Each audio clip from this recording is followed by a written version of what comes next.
ici on a déjà une bulle de verre soufflé au bout de la canne qu'on a été prélevée à plusieurs reprises dans le four de fusion. On a ajouté avec la même technique que vous voyez en ce moment deux cordons de bleu et on ajoute un blanc par-dessus. Moi j'aime bien cette technique parce que à utiliser ces rouleaux ça me permet d'avoir des cordons qui sont bien homogènes et réguliers. Et donc ensuite on va réchauffer la pièce dans un four de réchauffe et ici vient l'opération de marbrage où je lisse la surface extérieure histoire que ça soit bien propre. Je commence à répartir mes températures et aussi mes épaisseurs.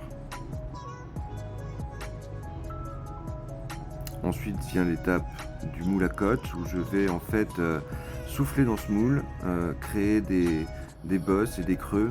Ça va changer un petit peu la manière dont les lignes ont été intégrées à la bulle. Ça va pousser à la couleur à l'intérieur de l'épaisseur. Et ensuite, je reviens une deuxième fois après réchauffe et je souffle et je tourne en même temps. Et ici, en fait, le verre accroche aux parois du moule et donc tout twist. Le décor est maintenant à peu près prêt. Il ne me reste plus qu'à être sûr que le bout de la pièce soit bien twisté aussi. Donc ici, j'ai un petit téton, je viens l'accrocher avec mes ciseaux. Je tourne dans le même sens et ensuite, je peux m'en débarrasser. Ensuite, on va encore réchauffer une nouvelle fois et on va pouvoir commencer à bien souffler la bulle. Donc là, je tiens dans mes mains ce qui me sert de mouillette. Une mouillette, c'est un bout de journal humide. Ici, c'est un tissu en Kevlar, mais le process est le même. Donc après avoir soufflé, on va réchauffer et ici, je fais une constriction au niveau du bout de la canne. Donc ça va devenir une zone de faiblesse un petit peu plus tard, ce qui va me permettre de détacher la pièce de la canne. Et ça me permet d'affiner aussi le verre au niveau du mort de la canne, donc du bout de la canne.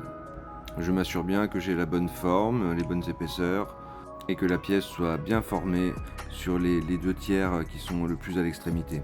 Le reste, je pourrais le retravailler après. Ici, je donne une dernière constriction, je donne un choc thermique aussi que je vais renforcer en rajoutant un petit peu d'eau. Et donc on peut ajouter le ponty. J'aime bien faire une petite spirale comme ça, donc j'accroche juste la pointe et j'enfonce le reste un petit peu plus tard. Ça attrape des petites bulles dans le ponty, ça me permet de le détacher très proprement. Et j'aime bien aussi avoir un petit peu de verre sur le ponty pour avoir une belle conductivité de chaleur. Donc ici, comme je le disais, je trempe mes pincettes dans l'eau, je crée un choc thermique suivi d'un choc mécanique qui va permettre de relâcher la pièce. Et on va pouvoir la réchauffer pour ensuite, comme vous le voyez, travailler sur la partie la plus proche de l'ouverture de la pièce. Ici, je prends des petites pincettes pour tirer, encore une fois affiner le matériau, avoir une belle épaisseur.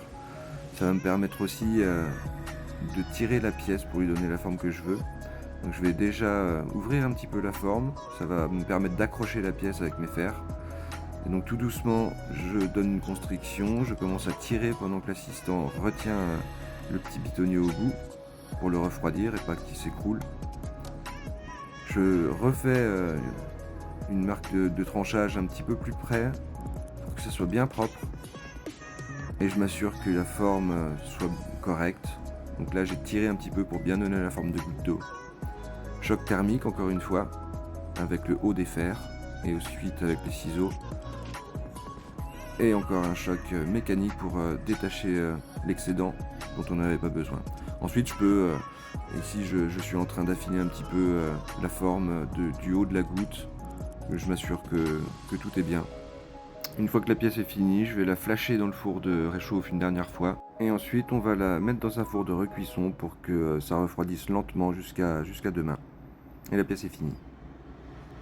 Si cette vidéo vous a plu, n'hésitez surtout pas à liker, à commenter et à partager. Ça m'aiderait beaucoup à faire vivre la chaîne. Merci beaucoup, à bientôt. Ciao, ciao.